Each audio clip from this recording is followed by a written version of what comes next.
Good morning, friends. Myself Kedar Badeka, and today I am taking the lecture number 12 of the subject Quality and Reliability Engineering. So, in the previous series of the discussions, we try to understand the basic things about the quality engineering, and in the previous series of the lectures, we try to understand the basic conceptual things or techniques or the methods for improving the qualities in the product manufacturing cycles. So, in today's lecture, we try to understand one of the new concept of the quality engineering from the chapter number 2, which is the fault tree analysis, which is called as a FTA.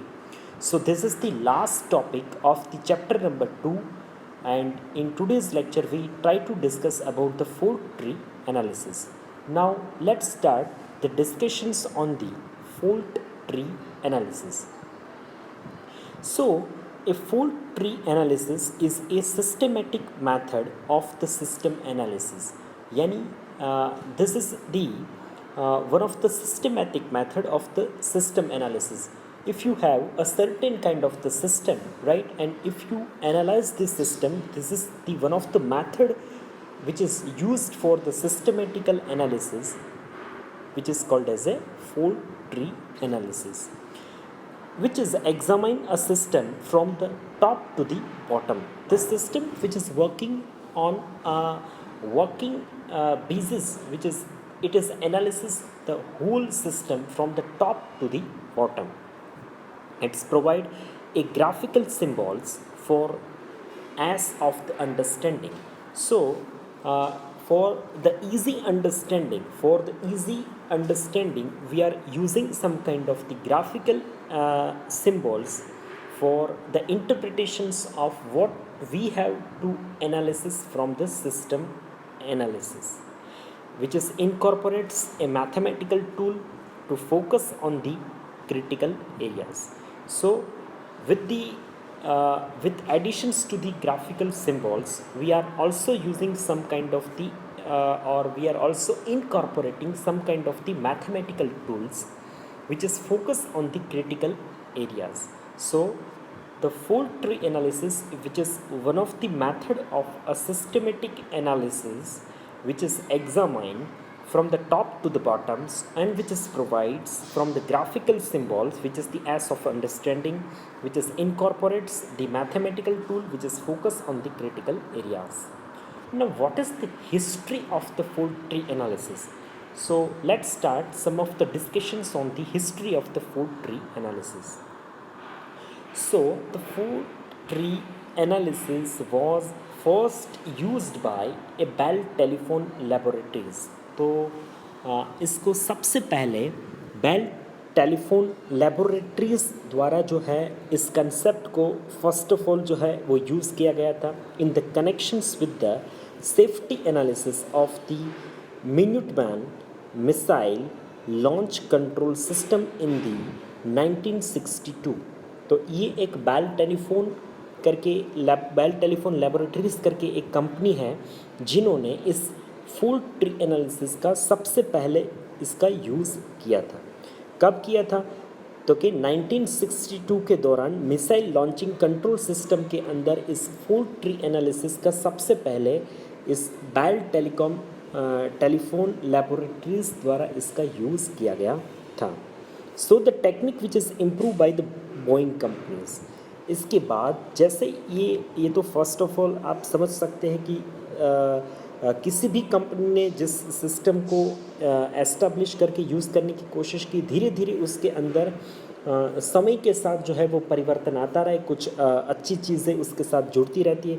इसी तरीके से इस technique को ज़्यादा तरीके से improvise किया गया बोइंग कंपनीज़ के द्वारा. तो बोइंग कंपनी आप सभी को पता ही होगा कि बोइंग कंपनी जो है वो फेमस है वो अपने बोइंग एयरक्राफ्ट बनाने के लिए.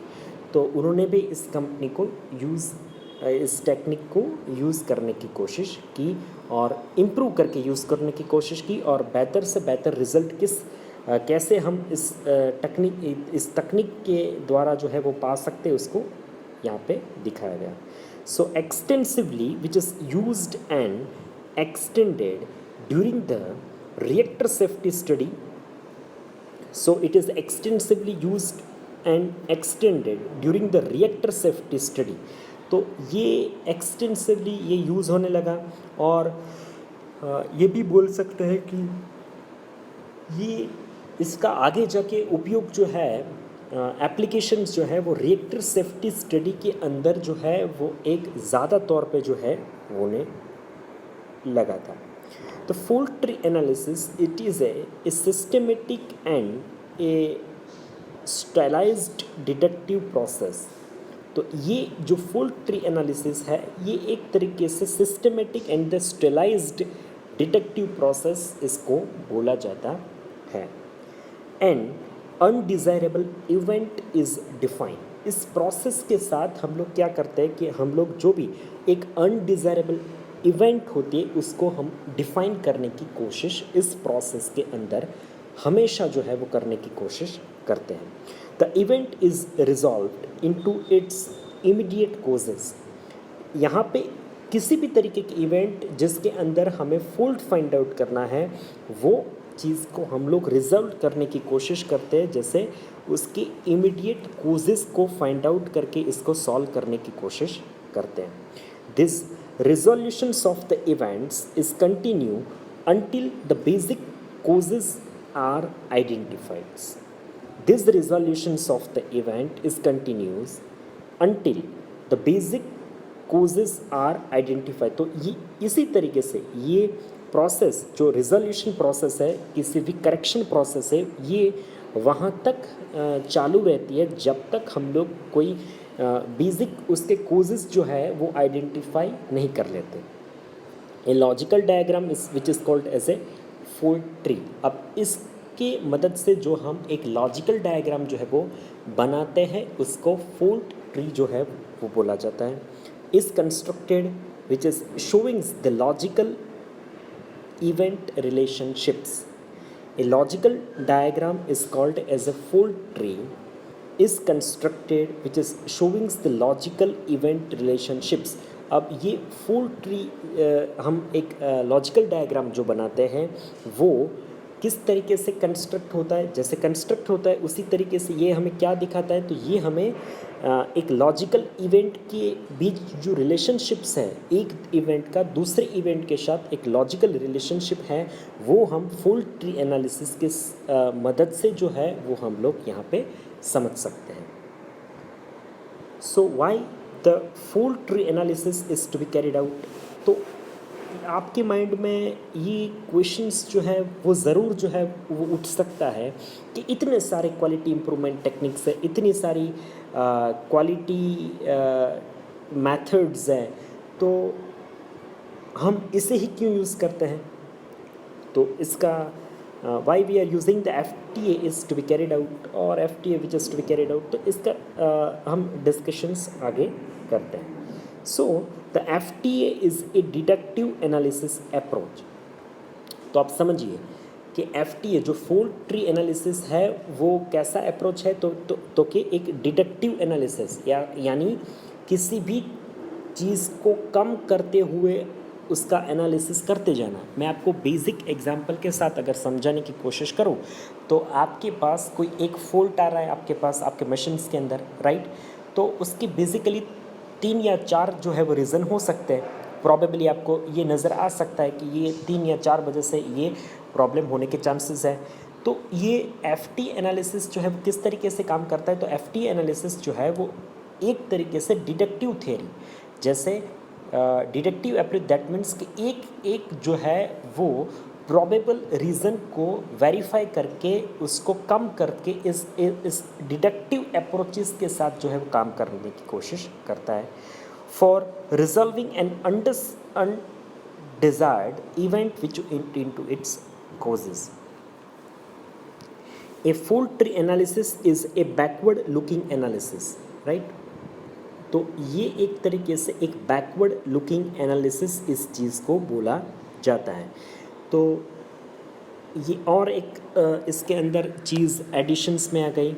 सो FT is a backward looking analysis. पीछे हम क्या डिडक्टिव करते जा रहे हैं उस चीज़ को देखते हुए जो चीज़ को हम लोग एनालिसिस करते हैं, इस ऐसे अप्रोच को FTA बैकवर्ड लुकिंग एनालिसिस इसको बोला जाता है। Looking backward at the causes which is given to the event, हर एक इवेंट के लिए क्या कोजेस दिए गए उसको देखते हुए एनालिसिस करते जाना, उस अप्रोच से काम करते जाना, इसको बैकवर्ड लुकिंग एनालिसिस बोलते हैं। Specific step wise logic is used in this process. इस प्रोसेस के अंदर क्यों ज़रूरी है, तो कि सबसे ये बड़ा एग्जाम्पल है इसका, तो कि हम लोग एक specific step by step logic को यूज़ करते हुए इस प्रोसेस के अंदर हम लोग काम करते हैं, इसलिए इसका यूज़ होना अच्छी बात है। Specific logic symbol are use to illustrate the event relationship.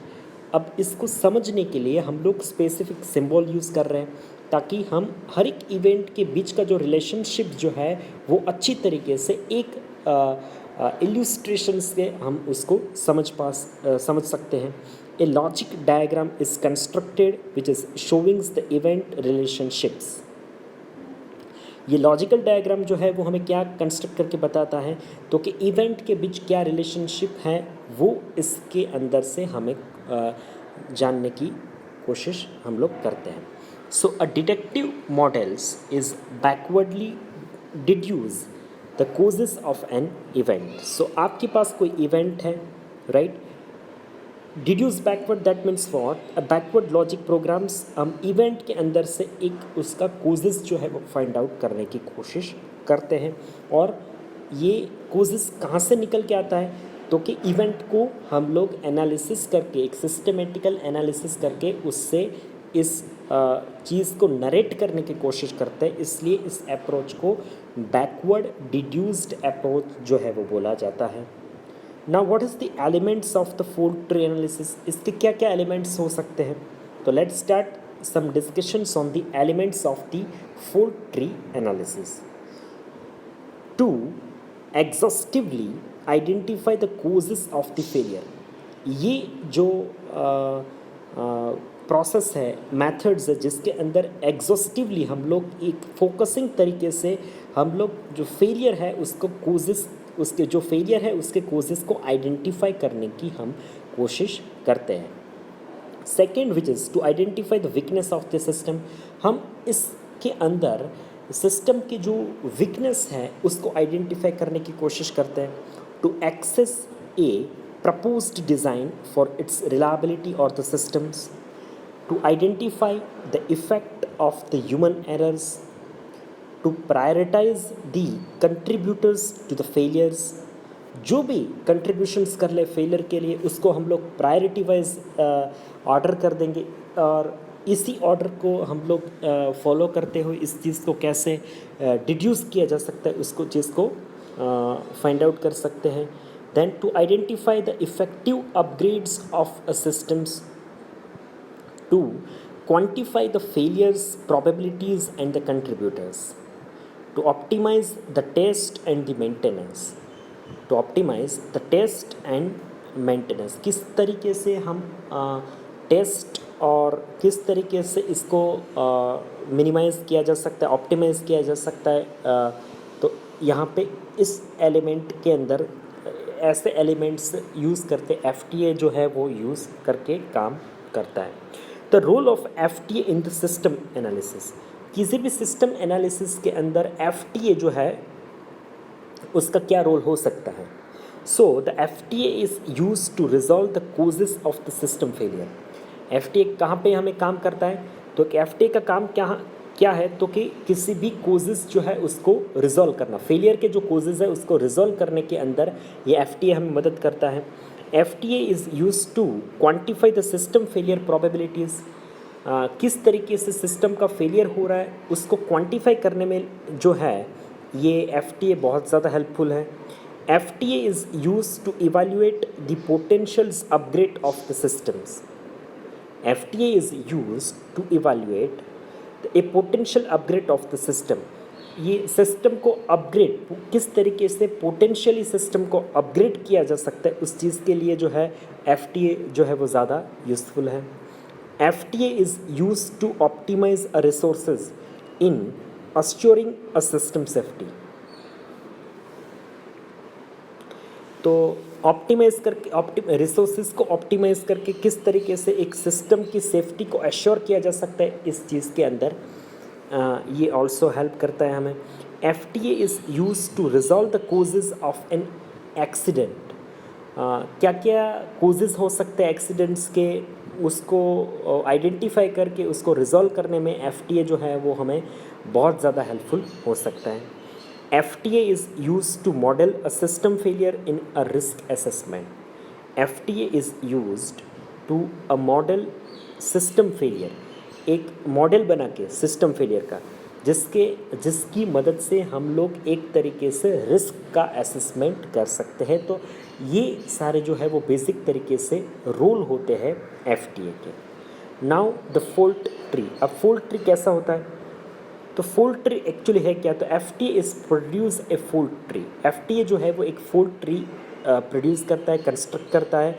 The fault tree is a logical model of the relationships of the undesirable event to more basic events. A top events of the fault tree is undesired events. The middle events are intermediate events. The bottom of the fault tree is caused as a basic event or a primary events. The logic relationships of the events are shown by a logic symbols or the gates. So आप देख सकते हैं कि यहाँ पे fault tree जो है उसका एक बेसिक स्ट्रक्चर कैसा होता है। तो ये स्ट्रक्चर यहाँ पे इल्यूस्ट्रेट करने की कोशिश की गई है। तो जो टॉप इवेंट्स रहती है which is top undesirable event, जो इवेंट जो है वो अनडिज़ायर्ड इवेंट है उसको टॉप के अंदर रखा जाता है। तीनों लेयर के बीच जो है वो लॉजिक गेट्स होते हैं। बीच के जो इवेंट्स होते हैं which is known as the intermediate events, और जो बेसिक इवेंट्स होते हैं वो बॉटम के अंदर जो है वो हमें फिक्स करके देखा जाता है। So a considerations before drawing a fault tree. So first you have to define a top event, second the existing event, third the unfollowed events, or we can say that are not under the considerations, fourth which is a physical bound of the process, fifth which is the equipment configurations, and sixth which is the level of the resolutions. इस तरीके से इस पूरे एक event का considerations जो है वो FTA एनालिसिस के अंदर जो है फोल्ट ट्री एनालिसिस के अंदर होता है। There are the 4 necessary step to begin a fault tree. ये किसी भी तरीके का आपको अगर फोल्ट ट्री बनाना है तो उसके बेसिक 4 स्टेप्स होते हैं। पहला step, define the desired event to be analysed, the focus of the FTA। First of all you have to define the undesirable events to be analysed. आपको सबसे पहले अनडिज़ायरेबल इवेंट्स है उसको एनालाइज करना है। Second, define the boundary of the system. आपको system का boundary जो है वो डिफाइन करना है, the scope of the FTA। Define the basic casual events which is to be considered the resolutions of the FTA. You have to first of all define the basic casual event which is to be considered for the resolutions of the FTA. Fourth, which is you have to define the initial state of the system. आपको चौथा stage जो है इसके अंदर बहुत ज़्यादा important है, वो है आपको initial state of the system को डिफाइन करना है। The basic event of the fault tree analysis, which is there is the some of the symbolic illustrations of the fault tree analysis, which is a rectangular which is used for a top events or the intermediate events. A,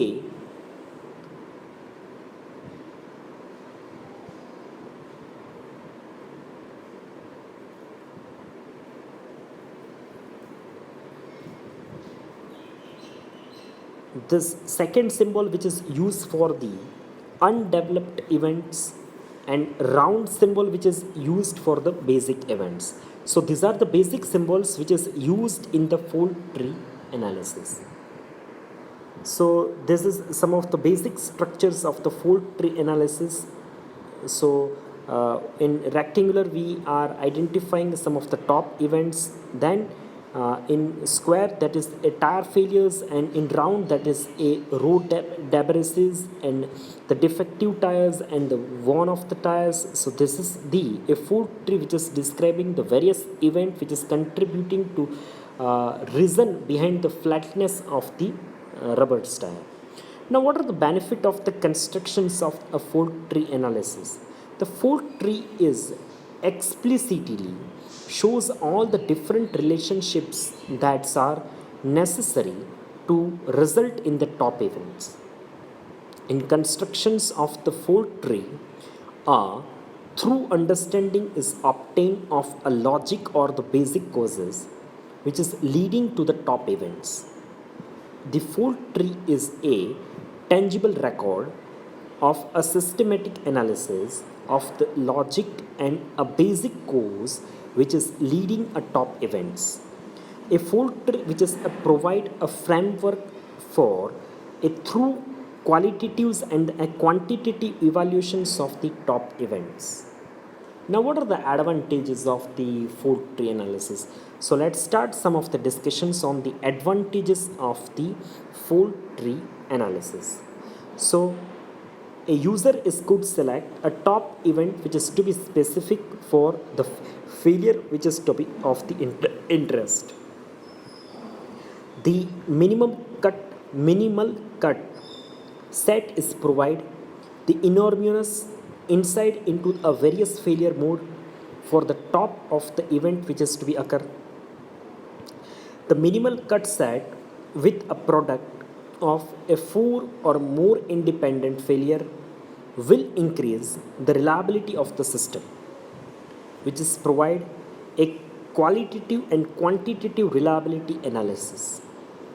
A software are available to construct a fault tree which is determine the cut set and calculate the failure which is of the probabilities. So these are the advantage of the fault tree analysis.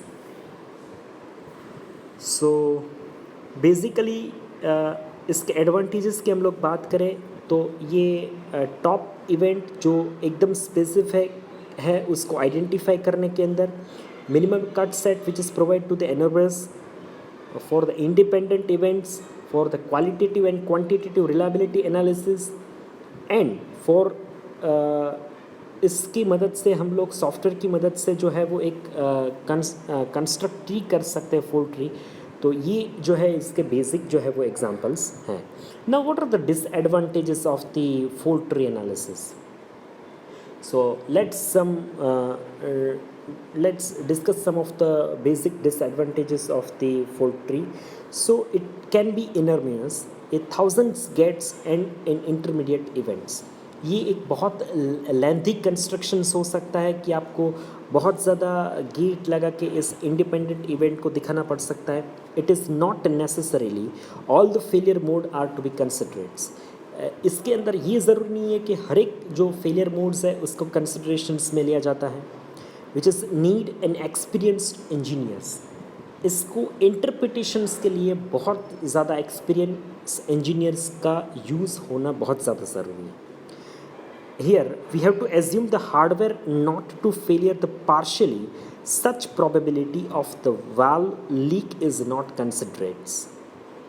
You have to assume a failure of the one component which does not put the stresses on other components that could change the component of the failure probabilities. External event is not correctly treated. External event जो है वो एक तरीके से correctly इसको treat यहाँ पे नहीं किया जाता है. So this are the disadvantage of the fault tree analysis.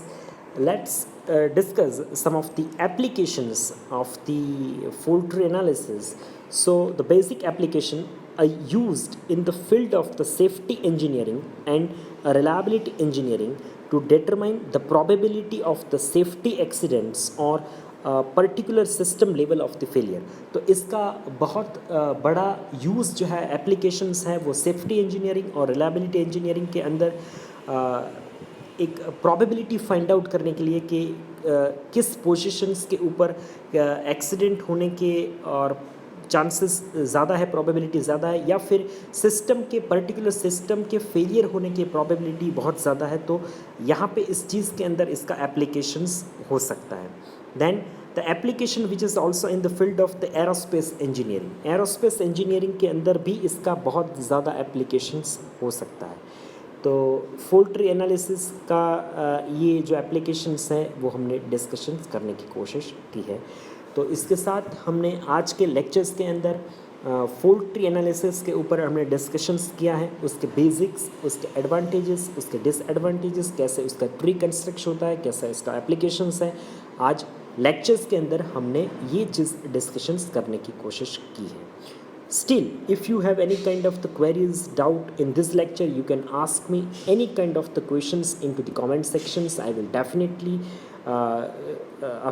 definitely solve your queries into the next series of the lectures. So here I am declare that the chapter number 2 will be completed with conducting this lecture. In the next series of the lecture, we start another new chapter from the quality and reliability engineering. So thank you so much for watching this video lecture.